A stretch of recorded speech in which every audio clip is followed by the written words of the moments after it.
Selamat sejahtera para penonton yang budiman. Bersama saya Francesca Bersama saya Syakil.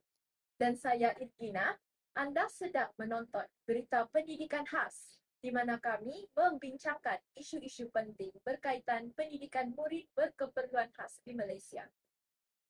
Topik hari ini sangat menarik dan bermakna, iaitu tentang punca-punca ketidakupayaan dalam kalangan murid berkeperluan khas. Masalah pembelajaran. Masalah pembelajaran boleh menjejaskan keupayaan seseorang murid untuk membaca, menulis, mengira ataupun menumpukan perhatian. Ia bukan semata-mata kelemahan tetapi melibatkan faktor biologi, psikologi dan persekitaran yang kompleks. Oleh itu, marilah kita fahami bersama 6 faktor utama yang dikenal pasti sebagai punca ketidakupayaan pembelajaran supaya masyarakat lebih peka terhadap keperluan mereka. Baiklah, kita mulakan dengan faktor yang pertama, iaitu faktor genetik. Genetik memainkan peranan besar dalam perkembangan otak dan juga sistem saraf manusia. Dalam sesetengah kes, ketidakupayaan pembelajaran berpunca daripada perubahan ataupun mutasi genetik yang diwarisi daripada ibu bapa. Contohnya, sindrom Down yang disebabkan oleh kelebihan kromosom ke-21 yang mengakibatkan perkembangan kognitif yang perlahan serta kelewatan dalam pertuturan. Begitu juga sindrom Down Fragile X yang lebih banyak berlaku dalam kalangan lelaki menyebabkan masalah tumbuhan, hyperaktif dan juga kesukaran komunikasi. Menurut kajian Universiti Kebangsaan Malaysia 2023, hampir separuh daripada kes ketidakupayaan intelektual di Malaysia dikaitkan dengan faktor genetik. Ini menunjukkan bahawa pewarisan gen bukan sahaja mempengaruhi fizikal seseorang, tetapi juga keupayaan mental dan pembelajaran. Langkah pencegahan boleh dilakukan melalui ujian saringan genetik sebelum perkahwinan atau kehamilan serta pemeriksaan prenatal yang membantu mengesan risiko lebih awal. Dengan kesedaran dan juga intervensi awal, ibu bapa dapat menyediakan persekitaran pembelajaran yang sesuai dengan potensi anak mereka. Baiklah, bagi faktor kedua pula ialah dari segi faktor pemakanan. Ini sering dianggap remeh tetapi sebenarnya amat penting terhadap perkembangan otak dan keupayaan pembelajaran kanak-kanak. Pemakanan yang tidak seimbang semasa kehamilan boleh mengakibatkan kekurangan nutrien penting seperti asid folik, zat besi, kalsium dan iodin yang kesemuanya ini menyumbang kepada perkembangan otak janin. Kekurangan asid folik misalnya boleh menyebabkan kecacatan pada sistem saraf tunjang bayi. Selepas lahir pula, kanak-kanak yang tidak mendapat zat mencukupi seperti protein dan omega 3 mungkin mengalami kesukaran dalam memberi tumpuan, mengingat maklumat dan berinteraksi dengan baik di sekolah. Kajian oleh Kementerian Kesihatan Malaysia pada tahun 2022 menunjukkan bahawa kanak-kanak yang mengalami kekurangan zat besi mempunyai risiko 2 kali ganda lebih tinggi untuk mengalami masalah pembelajaran.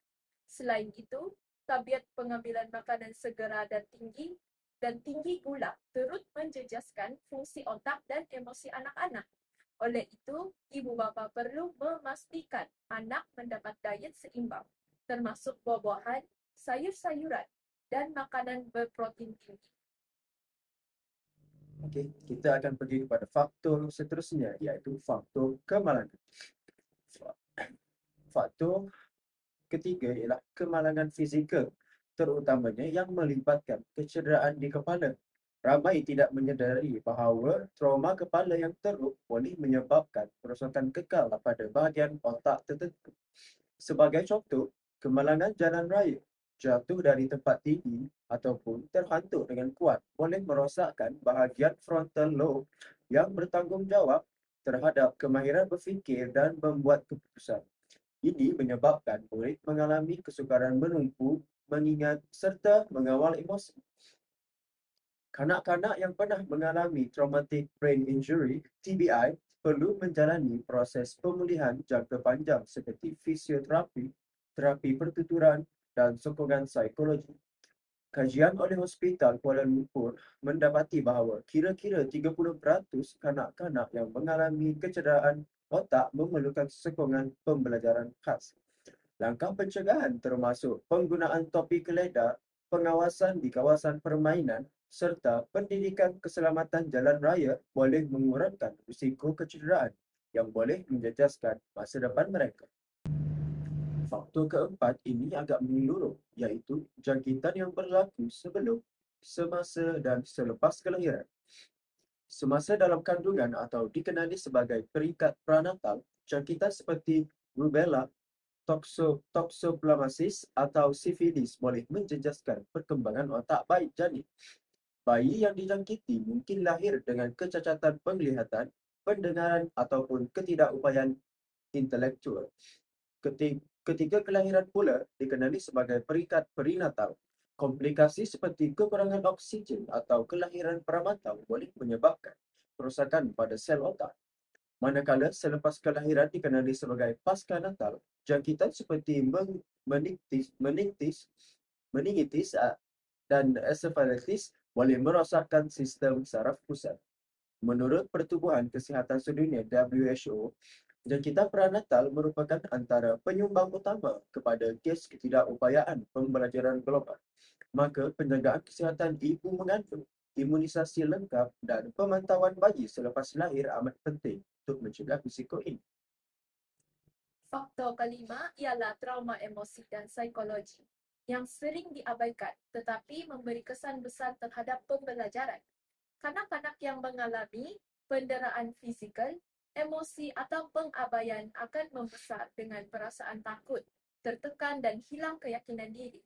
Kajian psikologi menunjukkan bahawa trauma boleh mengganggu fungsi otak bahagian hipokampus, iaitu pusat memori dan pembelajaran. Sebagai contoh, kanak-kanak yang dibesarkan dalam keluarga yang sering bergaduh atau mengalami tekanan ekonomi mungkin sukar menumpu perhatian dan mudah berputus asa. Mereka juga mungkin menunjukkan tingkah laku agresif atau menarik diri dalam kelas. Oleh itu, guru memainkan peranan penting dalam mengenal pasti tanda-tanda trauma dan memberikan sokongan emosi yang sesuai. Program kaunseling sekolah, aktiviti terapi seni dan komunikasi berhemah boleh membantu memulihkan kesejahteraan emosi mereka. Baiklah, seterusnya kita pergi kepada faktor yang terakhir, iaitu faktor persekitaran. Faktor persekitaran turut menyumbang kepada ketidakupayaan pembelajaran, khususnya dalam kalangan keluarga berpendapatan rendah dan atau kurang akses kepada pendidikan awal. Kanak-kanak yang membesar dalam persekitaran yang tidak merangsang seperti tiada bahan bacaan, tiada bimbingan ibu bapa atau terdedah kepada pencemaran toksik seperti asap rokok dan tumbung, cenderung mengalami kelewatan dalam perkembangan bahasa dan kognitif. Selain itu, pendedahan berlebihan kepada skrin tanpa kawalan juga boleh menjejaskan tumpuan dan interaksi sosial. Menurut kajian UNICEF Malaysia, kanak-kanak yang menghabiskan lebih daripada 5 jam sehari dengan gadget mempunyai skor pembelajaran 30% lebih rendah berbanding rakan sebaya mereka. Persekitaran yang positif seperti rumah yang selamat, hubungan mesra keluarga dan juga akses kepada pendidikan prasekolah boleh membantu merangsang pertumbuhan minda dan juga emosi anak-anak. Maka, peranan masyarakat amat penting dalam menyediakan ekosistem pembelajaran yang inklusif. Itu sahaja bagi faktor-faktor. Sekian. Daripada 6 faktor yang kita bincangkan, jelas bahawa ketidakupayaan pembelajaran bukan berpunca daripada satu sebab tunggal. Ia merupakan hasil interaksi pelbagai aspek biologi, persekitaran dan emosi. Yang paling penting, kesedaran dan intervensi awal boleh mengubah masa depan kanak-kanak berkeperluan khas. Ibu bapa, guru dan masyarakat perlu bekerjasama untuk mengenal pasti tanda awal serta memberikan bimbingan sewajarnya. Setiap anak mempunyai potensi yang tersendiri. Dengan sokongan yang betul, mereka mampu berjaya dan menyumbang kepada masyarakat seperti insan yang baik. Sekian laporan khas kami dalam Berita Pendidikan Khas.